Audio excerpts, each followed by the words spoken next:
everyone, and welcome to another Scots Whay podcast. And tonight I'm joined by writer Joe Donnelly. Hello, Joe. Hiya, thanks for having me. Oh, pleasure. And we're going to be talking about your book, Checkpoint, How Video Games Power Up Minds, Kick Ass and Save Lives. That's quite a title. And it's coming out on, it's published by 404 Inc. But as we were just chatting before we actually started recording, with everything that's going on, the kind of details of that are a little bit up in the air. Is that right? Yeah, it was supposed to be launched on the 8th of May, so 2 days from when we're recording this. And the current situation has kind of changed things, and we're hoping for July at this point. But naturally, I'm just kind of taking things as they come because nobody really saw the current circumstances coming. So yeah, it's coming this year, and it's coming not too far away. So looking forward to it. It's a fascinating book. I really was unsure how it would relate to me because it's obviously in large part about video games, but it's also a very personal story, your own personal story as well. So can you tell us a little bit about the book?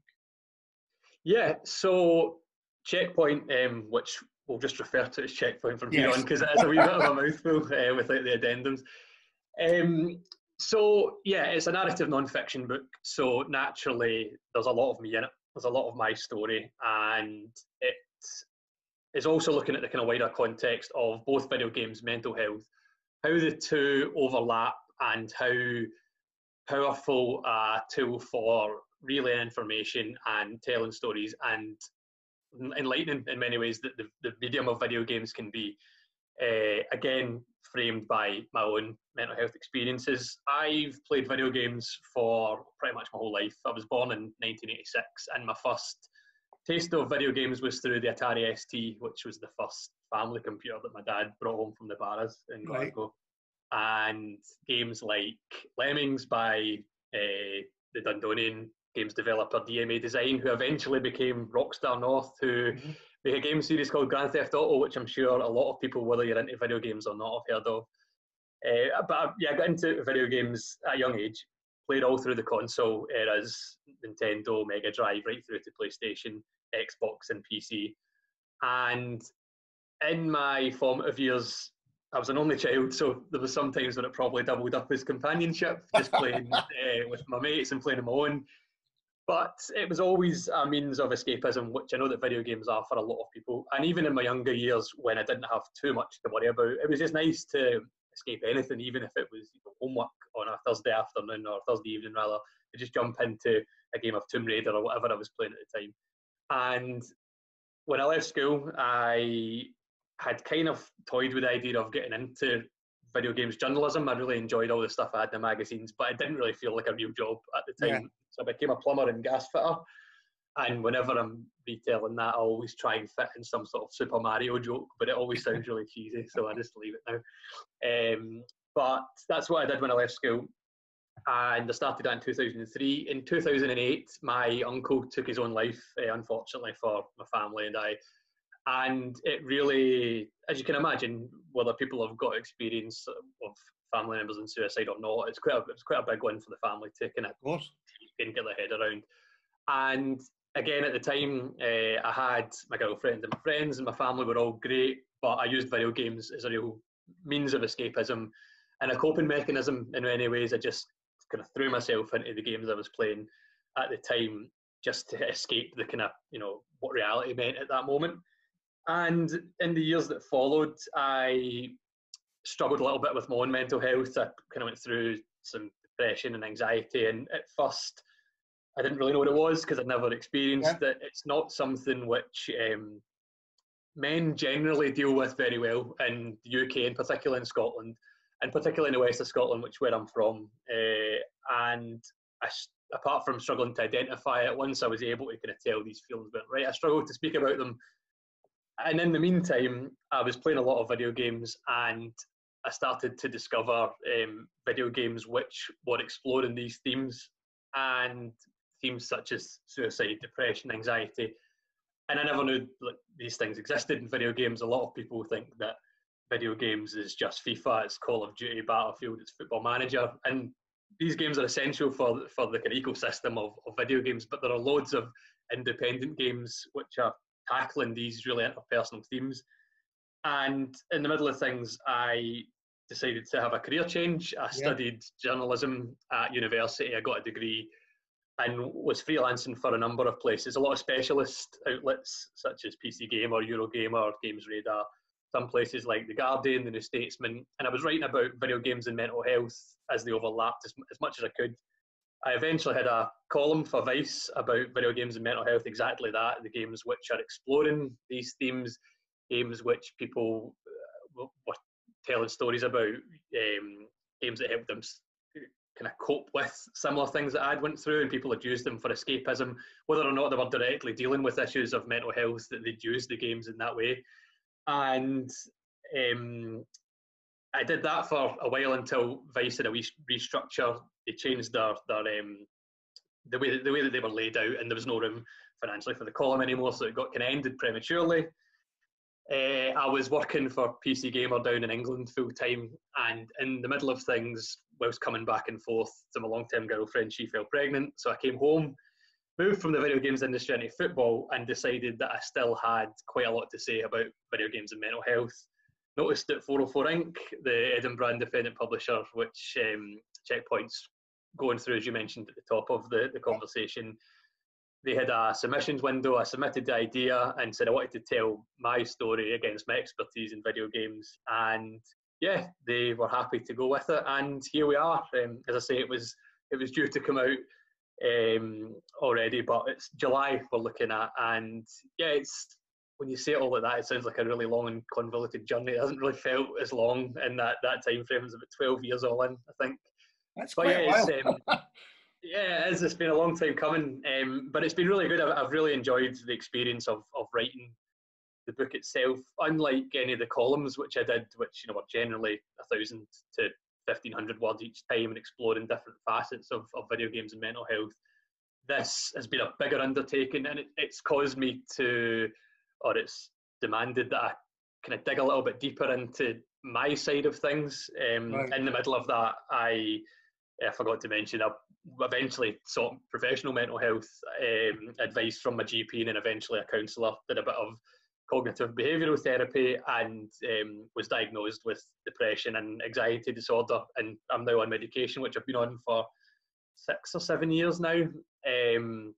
So I'm quite in tune with speaking about my experience and how my mental health has changed over the years and how I've struggled and I've managed to overcome certain things.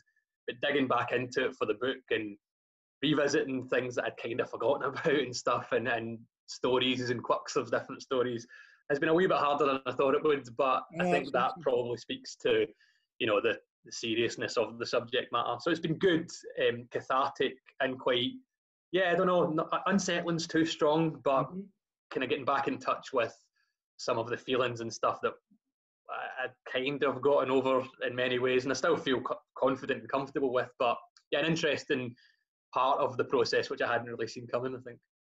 It's such an interesting way to approach a conversation about mental health.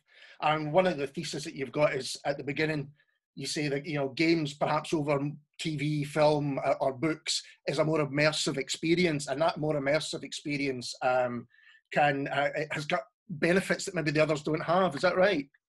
That's how I feel, yeah. I think the kind of interactive and persuasive nature, which some of the book argues, I think it's worth me saying, I say this every time I'm talking about games and mental health, even in casual conversations like this, or even in the book itself. Like, I'm not a mental health professional. I only know about mental health through the lens of experience, and that's the point of the book. The book does speak to people who are qualified professionally and know a lot more than I do.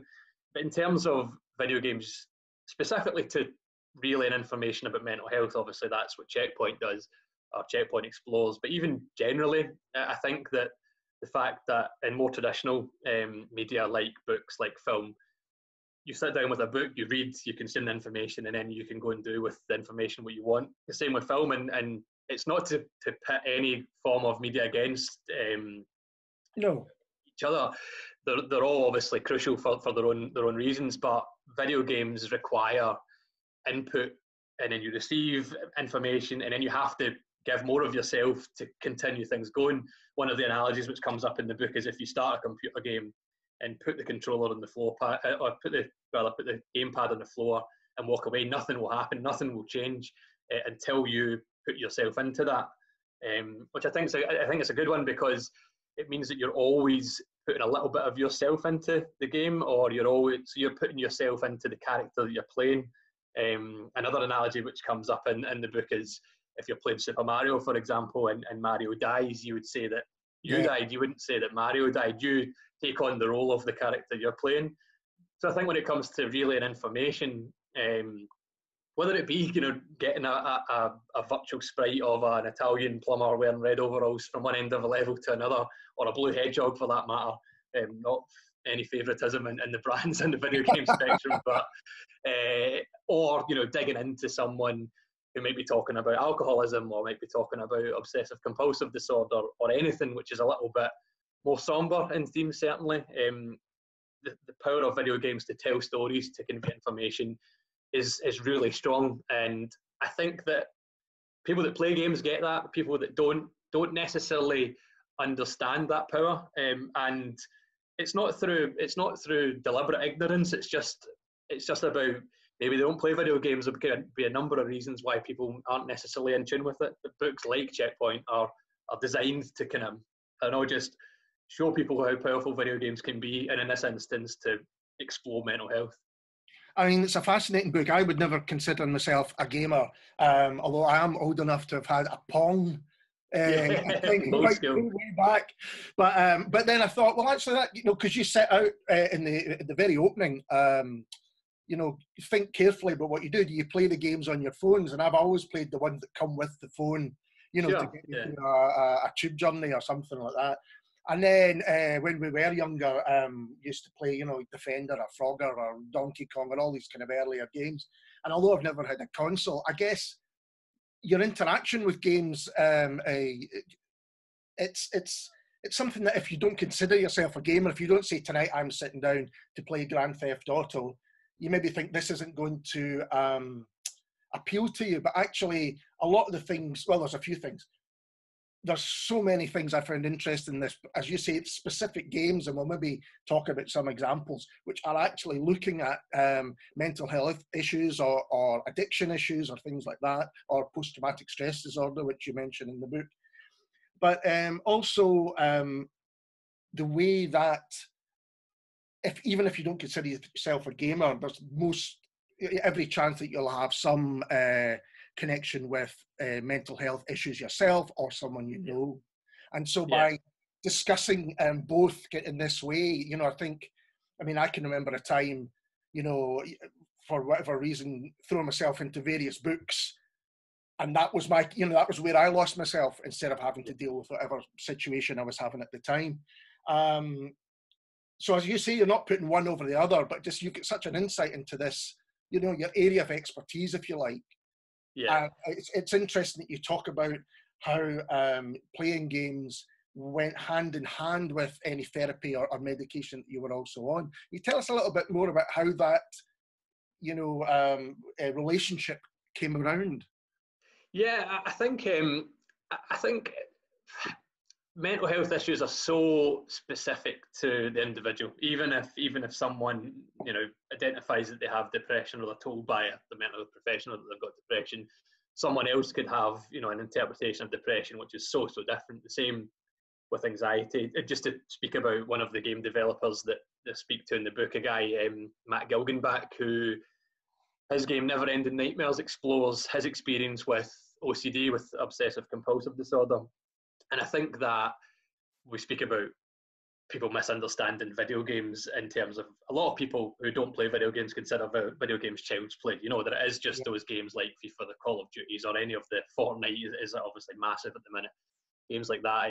And this book argues that, and it's by no means the only book which does so, but it argues that there's more to video games. And Matt Gilgenbach's game, Never Ending Nightmares, he explores his OCD. And a lot of people, and I certainly didn't necessarily understand OCD at any level. I've never suffered from OCD. You maybe will be at work or in the pub, or someone will rearrange a table and say, oh, that's my OCD. And it's kind of, it's a kind of stereotypical view of obsessive compulsive disorder. And some people that have OCD, that is something which they do. Everything needs to be regimental. They need to flick a light switch or whatever. These are definite traits. They've become overused in our understanding in terms of how it's conveyed or projected in popular culture or in media or whatever. But Matt's manifestations of OCD are kind of images of self-harm, which are quite disturbing, but in his game he has them in this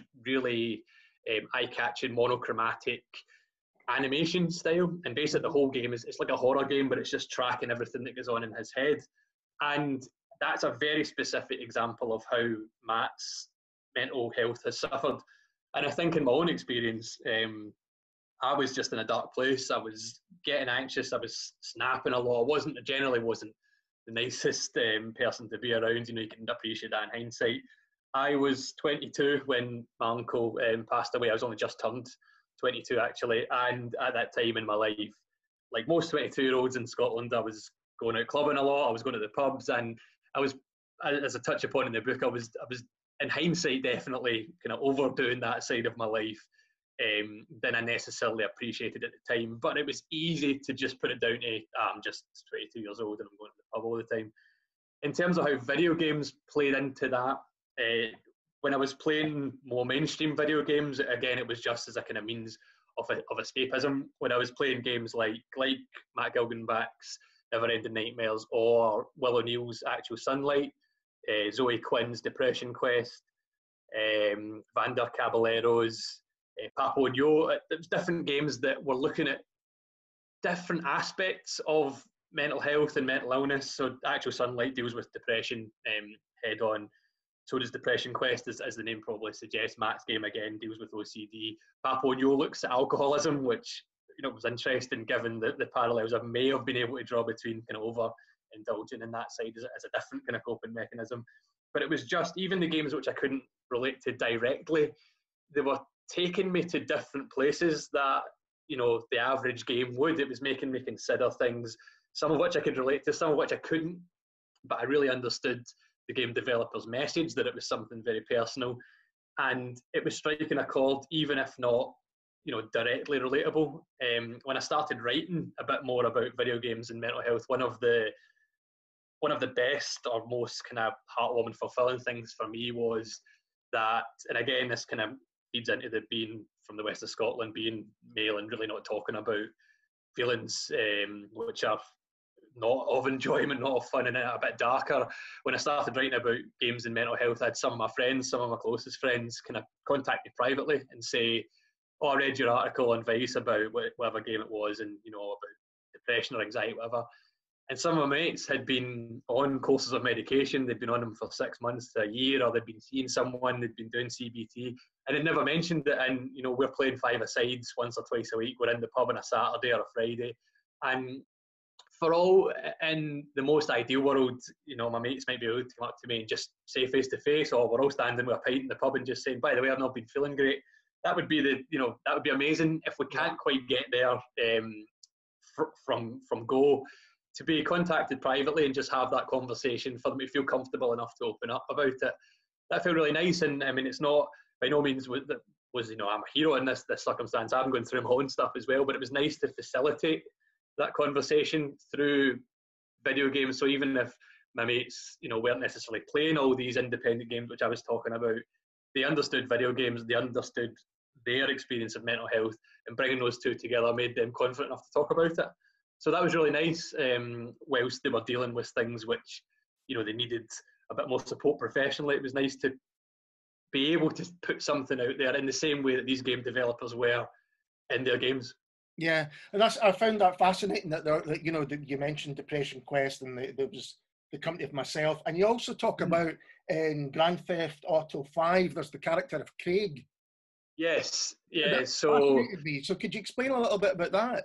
Yeah, so Grand Theft Auto on PC has this kind of subculture is probably the best way to describe it. There are servers which you can go on and roleplay, and essentially, without bogging down with too much of the kind of the jargon and the lingo which goes with it.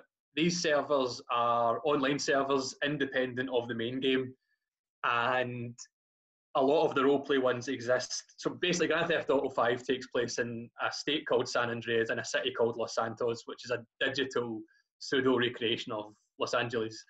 And it's, even though the game's now, it came out on PC in 2015, it first came out at the end of 2013. So it's an older game, but it looks great, especially on PC, and it kind of reflects real life and how it's made up.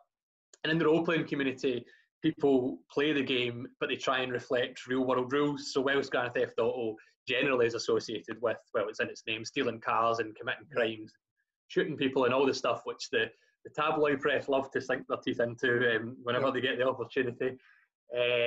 These servers exist for people to try and recreate real life there. And you mentioned the character Craig. I wrote for the Guardian last year about a community that I'd found, and it was just like a small group of people who were playing in these role-playing servers.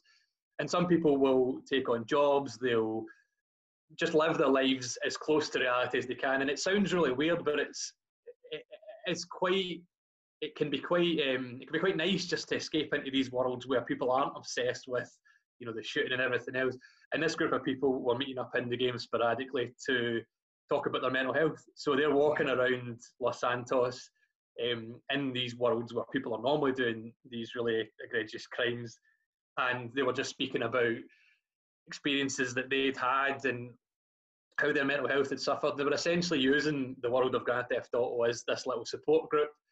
And I was able to share a little bit about my uncle. There was people talking about someone's mother had been an alcoholic and she'd been knocked down and killed. And ultimately, in these role-playing servers, the people could be telling stories which you could be playing into a character, which definitely does happen. But these stories were really heartfelt.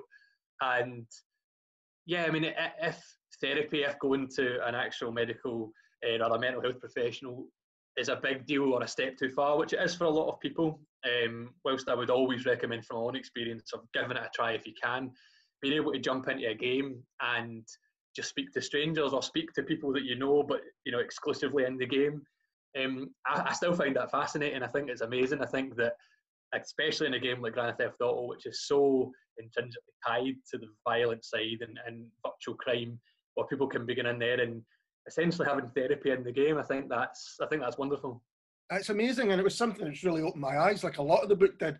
And you do touch upon the kind of negative connotations that games have in the kind of mainstream media.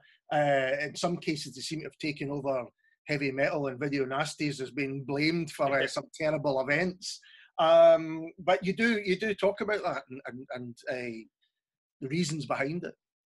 Yeah, I think it's a complicated issue, like how video games may or may not impact people.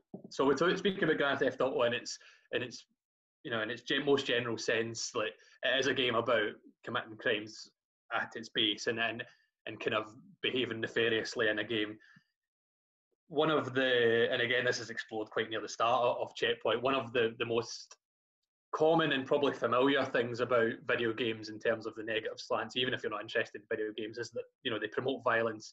And in instances like in America, if there's been a mass school shooting, and obviously that's horrendous for so many reasons, you know, it turns out that, you know, the killer was big into Call of Duty or was a big Grand Theft Auto fan or spent hours in front of World of Warcraft. We've all seen the kind of sensationalist headlines. And they're hugely complicated, each situation.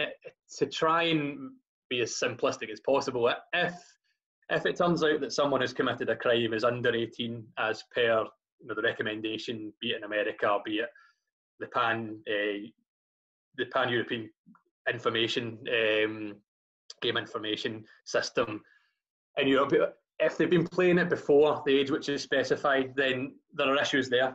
And if you're 18 and you're an adult and you still think that the behaviours, i.e., you know, a school shooting is still acceptable, then there's probably issues beyond the fact that you play a lot of Grand Theft Auto. There's probably mental health issues there, but it's not quite as straightforward as when you mentioned video nasties and rock music. And you know, Eminem, the rapper, was probably a big one when I was growing up. You know, I think it's very difficult to empirically prove whether or not video games had an impact on that. But at the same time, I mean, probably no more than Reservoir Dogs if someone was watching that in the 90s or even now, or a violent movie or reading violent books, video nasties, whatever. I find that in most of any of the tabloid stories which I've read that come down on video games, there are a number of things to consider, and I don't think that it's fair to pin that on video games completely. No, absolutely. I mean, it's as with the other examples. If that's what you're blaming these things on, then you're looking in the wrong place. But you do have a chapter on gaming disorder. Is it the World Health Organization that set that up? Yeah. So they've in the past wee while, the World Health Organization have essentially identified gaming disorder and gaming addiction, and they reckon that through which some of the voices in the book suggest is it's early information, so it's difficult again to empirically prove whether or not video games are addictive, because unlike drugs, unlike cigarettes, there is nothing addictive in a video game that an addictive property that can get you absolutely hooked. There isn't an inordinate amount of information out there to say that, and in the research that I've done, and of course with some of the experts that I speak to in the book, that can suggest that is explicitly the case. The disadvantage of the video games industry in general, even when you went back to Pong at the top of the conversation, I mean, it's only been like 50 years. It's not like any of the other entertainment industries where you can really go back. It's a relatively young industry. The thing about the World Health Organization is, and I can see the arguments for and against. I think that if someone is genuinely going to be consumed by addiction, be that video games or drugs or alcohol, I think that appropriate measures need to be taken. I think that addiction is very complex. It's very difficult to explain. And like we said about mental health, whilst addiction and mental health often overlap, it's very case by case. It's very idiosyncratic. My worry about the World Health Organization, the way they generalise their interpretation of gaming disorder, is that for all it's one thing, the tabloids scaremongering, if you're not interested in video games, and I think this especially applies to parents, if you're not interested in video games, you know who the World Health Organization is, especially at the moment in the current circumstances. And if they come down on either side, it's an easier body to listen to. And my worry is, as someone who plays video games, and also as a parent, I've got a daughter she's only 19 months, she's already better at Sonic Mania by mashing the button with her fist than I am. But I will, I'm not going to let her eventually sit, I'm going to monitor her screen time like I think all responsible parents should. But I want to show her how strongly I feel about video games, how I want to stress the virtues of the medium. I worry that some parents will see the World Health Organization's recommendations and push a medium which they're not that familiar with further away from their kids. Yeah. So it's the whole spectrum of gaming disorder is still in its infancy, and there still will be a lot more debate and discussion. And there should be, I don't think that it's. I've not necessarily for the book.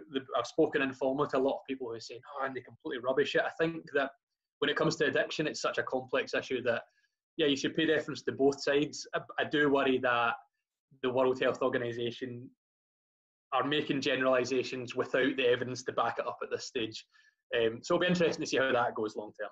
And also, I mean, there's quite a few statistics in the book, and you were saying that the kind of average age of a player, it isn't like a 14, 15-year-old, it's more into people in their 20s and 30s that are actually the kind of folk who are playing the most. Yeah, that's it. And I think, with video games in general, since I've started writing about video games, and certainly within Checkpoint, there are so many tropes and stereotypes around, the kind of the stereotypical gamer. So it's a 13 or a 14-year-old male who lives in their parents' basement, and all they do is play role-playing games, and they're into cosplay, and that's all they do. Whereas there are plenty of gamers who are like that and live wholesome lives, but it's so multifaceted. And like you were just saying before, if you've picked up your phone and played Candy Crush, for example, and there is a lot of snobbery within video game players as well. I don't think that it's wholesome in any way, in any medium, be it in books, film, and you get to there as well, obviously, TV, and anything. I think if you pick up a video game, be it on your phone, laptop, computer, console, whether you play 20 minutes a day, whether you play 20 minutes a month, whether you play 6 hours every single day, I think that there's room for everybody. Inclusiveness could be better in video games without a doubt. And yeah, like with Checkpoint, that's really the only thing I can control in terms of my contribution or my little corner of the video game space. But I think inclusivity is great in all walks of life, and especially in video games. If you can find joy or learn something new or have a vehicle for escapism, then yeah, I don't know why anyone would want to deny another person of that. Absolutely. I mean, and you also talk about the importance of representation. I think particularly with reference to the game Town of Light, is it? Yeah. So that was a fascinating chapter. And we'll maybe talk about Town of Light in a second, but do you think that representation with the computer industry and computer games being more modern than, say, other industries, particularly with reference to arts and culture, is representation better, that you would say?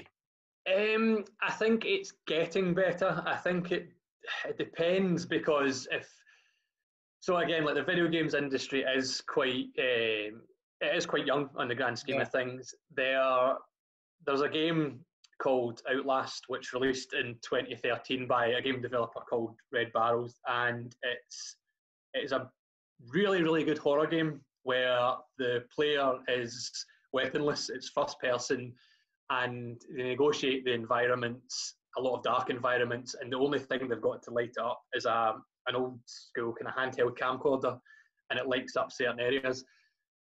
It's set in an abandoned asylum or a mental health institution, and the aggressors are patients of this asylum who have been. It's loosely based on the MK Ultra project, where there was rumours of an institution where the inpatients were being tested or being used as guinea pigs rather to test different medications, and this game kind of feeds into that, and it is a great horror game. It's really scary.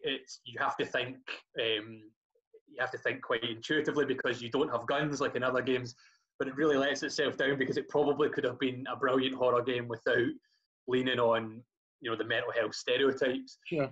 And that was only released 7 years ago now, and in a relatively young medium, I suppose 7 years is quite a long time. But I think that video games have made big strides in the relatively short time that they've been around.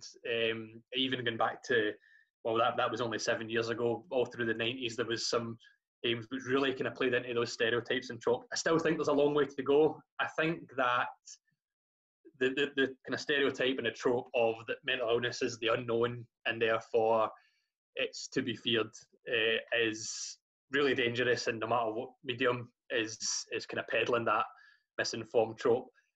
In video games, you're seeing it less, but it still exists. And I think kind of feeding into what I was saying before about how positively I speak about video games in terms of the three-dimensional interactive process. If you're feeding back tropes and stereotypes, even though it might not be as prominent anymore, any of those games which do decide to go into that territory, it can accentuate the stereotype and the trope because of that interaction as well.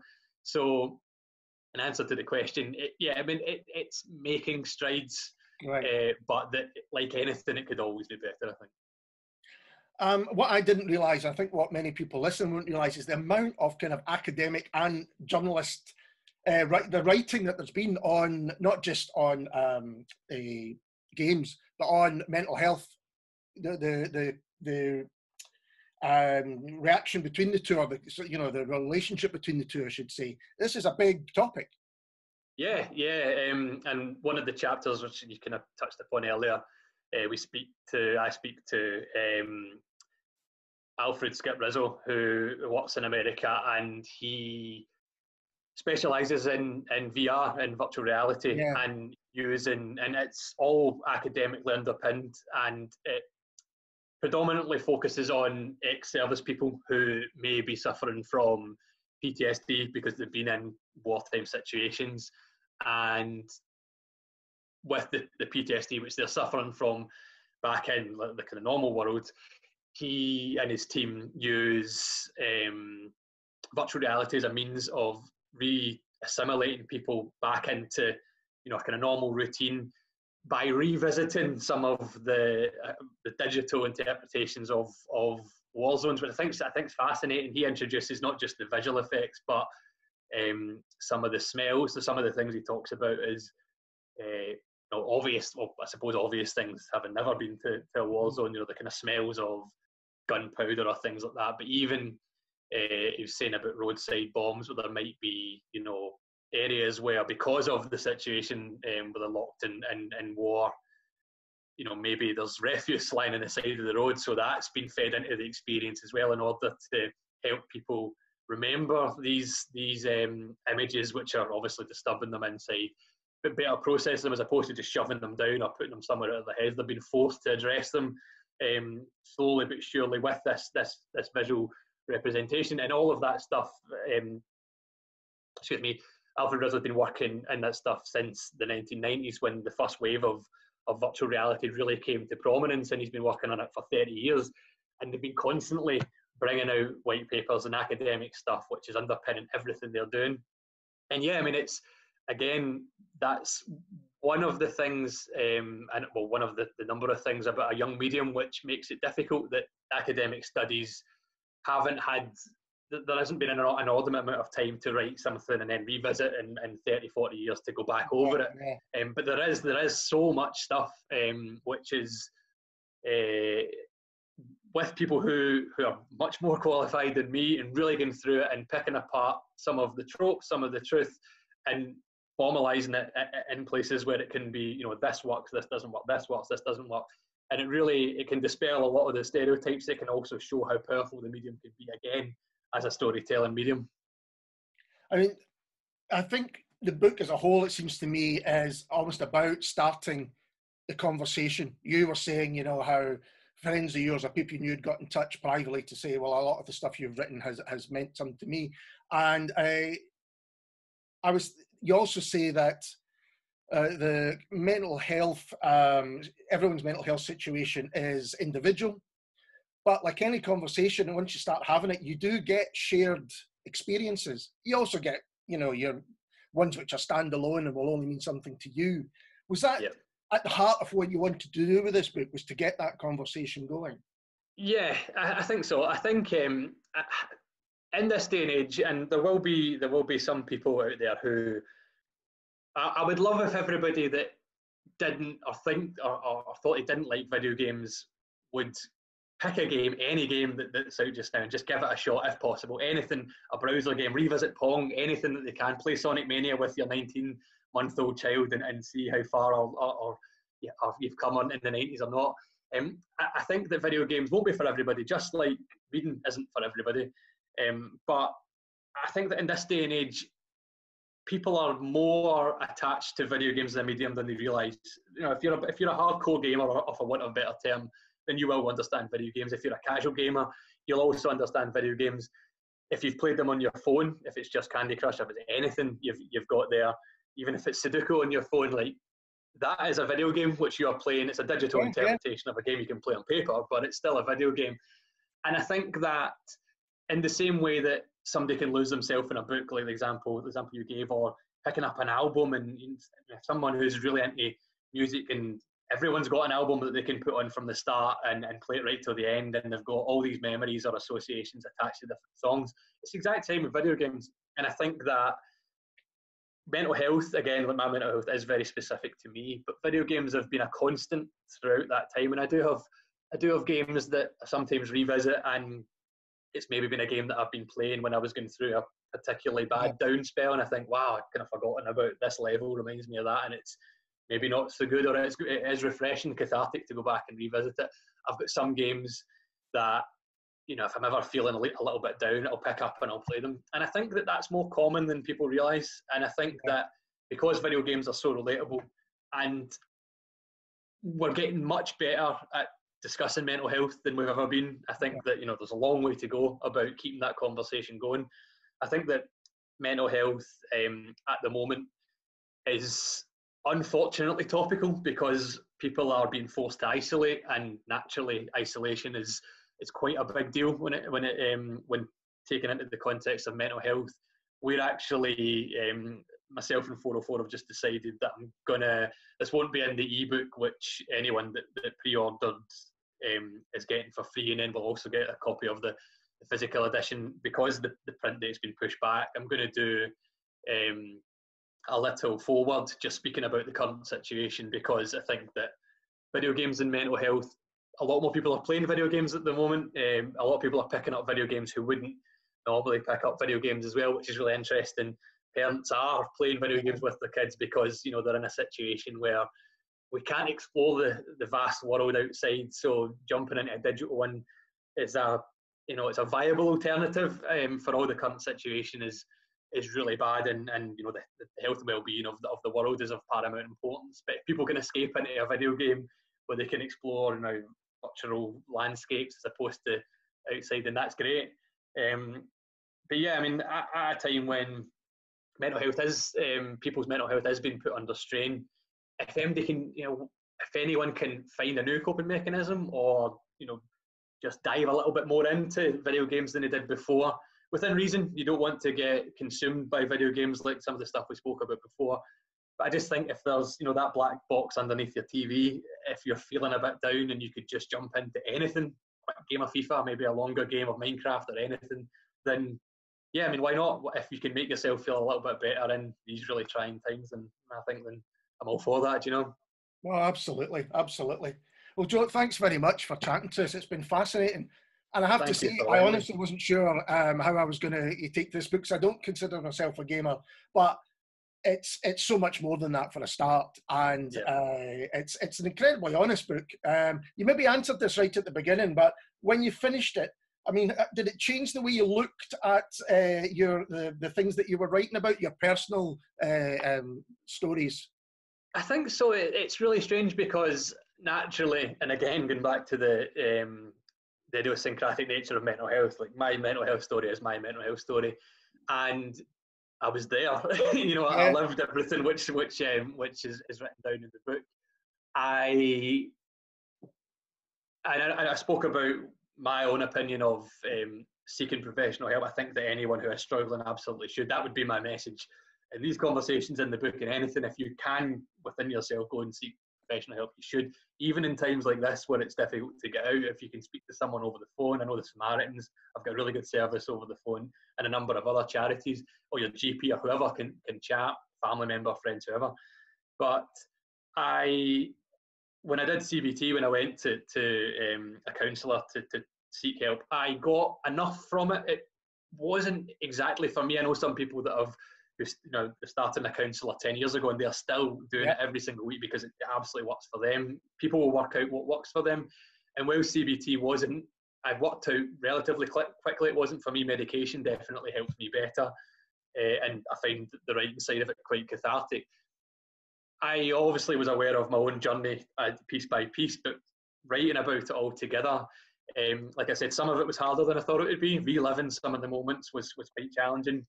But yeah, there definitely was a sense of, I don't know, pride. Like that maybe comes across as a bit strange, potentially arrogant. I don't know.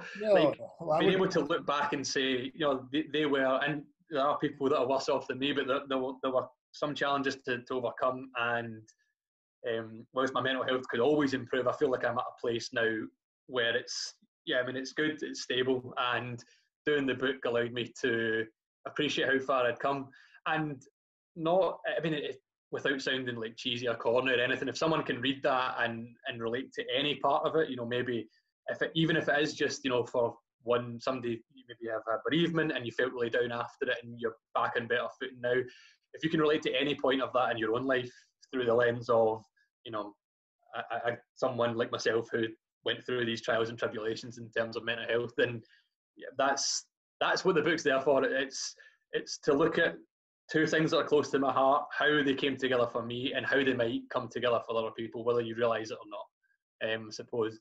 But yeah, I mean, it felt like, it did feel like a kind of sense of achievement having written a book itself, and also, you know, having overcome the stuff which is in the pages.